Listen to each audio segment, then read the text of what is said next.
ವಾರ್ಷಿಕಾಚರಣೆಯನ್ನು ಅದ್ದೂರಿಯಾಗಿ ಆಚರಿಸೋಣವೇ? ಹೌದು.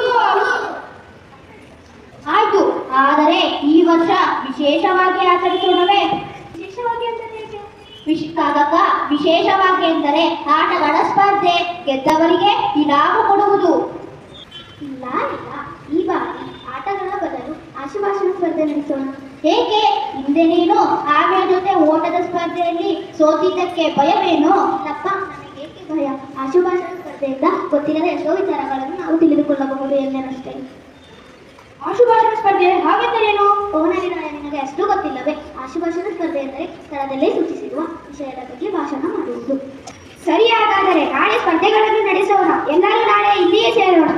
ಮರುದಿನ ಎಲ್ಲಾ ಪ್ರಾಣಿಗಳು ಒಂದೆಡೆ ಸೇರಿದವು. ಆಶುಭಾಷಣ ಸ್ಪರ್ಧೆಗೆ ತೀರ್ಪುಗಾರರನ್ನಾಗಿ ಕೋಗಿಲೆ, ಕೋತಿ ಮತ್ತು ತೋಳವನ್ನು ಆಯ್ಕೆ ಮಾಡಲಾಯಿತು. ತೀರ್ಪುಗಾರರು ಸ್ಪರ್ಧೆ ಪ್ರಾರಂಭಿಸುವುದಕ್ಕೆ ಮುನ್ನ ವಿಷಯಗಳನ್ನು ಚೀಟಿಯಲ್ಲಿ ಬರೆದು ಡಬ್ಬಿಯಲ್ಲಿ ಹಾಕಿದರು. ಸ್ಪರ್ಧೆ ಪ್ರಾರಂಭವಾಯಿತು.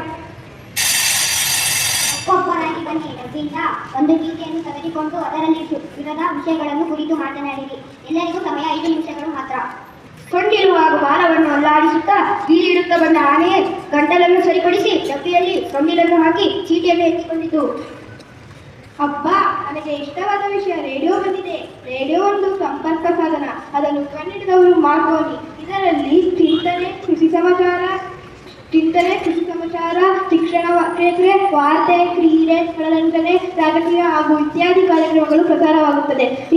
ದೇಶ ವಿದೇಶದ ಸಮಾಚಾರವನ್ನು ಇದರಲ್ಲಿ ತಕ್ಷಣ ತಿಳಿದುಕೊಳ್ಳಬಹುದು. ಇದರಲ್ಲಿ ಪ್ರಸಾರವಾಗುವ ಚಿನ್ನದ ಚುಕ್ಕಿ ಚಿನ್ನ ಹಾಗೂ ಕೇಳಿಕಲಿ ಕಾರ್ಯಕ್ರಮಗಳು ನನಗೆ ಅಚ್ಚುಮೆಚ್ಚು. ಧನ್ಯವಾದಗಳು. ನನಗೆ ರೈಲು ವಿಷಯ ಬಂದಿದೆ. ಓಹೋ, ನನಗಿಂತಲೂ ವೇಗವಾಗಿ ಚಲಿಸುವ ಉತ್ತಮವಾದ ವಾಹನವಿದು.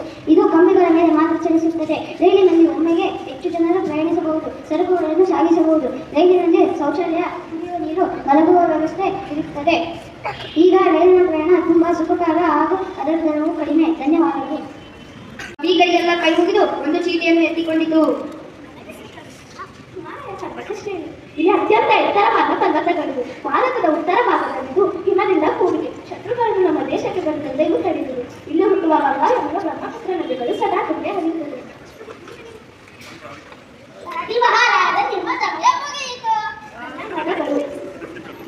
ಸರಸರಣೆ ಹರಿಯುತ್ತಾ ಹಾವೊಂದು ಬಂದಿತು. ಹೆಜ್ಜೆ ಹೆಡೆ ಬಿಚ್ಚಿ ಎನ್ನುತ್ತಾ ಎಲ್ಲರನ್ನೂ ಆಕರ್ಷಿಸಿತು. ಬಗ್ಗಿ ತಾನೊಂದು ಚೀಟಿಯನ್ನು ತೆಗೆದುಕೊಂಡು ಸುರಳಿ ಬಿಚ್ಚಿತು.